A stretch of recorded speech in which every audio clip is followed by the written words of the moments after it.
Hello friends, welcome back to my channel. আজ আমি বানাবো পেঁয়াজ বাটা আর সর্ষে বাটা দিয়ে মাছ হালদা। তো তার জন্য দেখো, প্রথমে পেঁয়াজগুলো আমি কষিয়ে নেব, তারপর এর মধ্যে দিয়ে দেবো পেঁয়াজ বাটা। তো এটাকেও ভালো করে একটু করিয়ে নেব। তো এর মধ্যে দিয়ে দিচ্ছি সর্ষে বাটা, লঙ্কা বাটা, আদা বাটা, রসুন বাটা, জিরে গুঁড়ো আর ধনে গুঁড়ো। আদা বাটা রসুন বাটাটা খুব অল্প পরিমাণেও, আর সর্ষে বাটাটাও সামান্য পরিমাণেই দিয়েছি, কেন খুব বেশি হয়ে গেলে একটা তেতো তেতো ভাব চলে আসে। তো দেখো, মশলাটা কষানোর জন্য আমি অল্প পরিমাণে জল দিয়েছি, হলুদও দিয়েছি, আর নুনটাও আমি এখানেই দিয়ে দিয়েছি।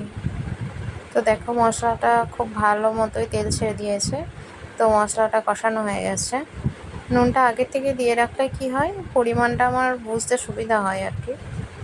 তো দেখো, জল দিয়ে দিয়েছি। জল দিয়ে দেওয়ার পরে এটাকে কিছুক্ষণ ফুটতে দেব। কিছুক্ষণ ফুটলে তারপর আমি ভেজে রাখা মাছগুলোকে এর মধ্যে দিয়ে দিয়েছি। তো এই এসছে মাছ ঝালদার কালার।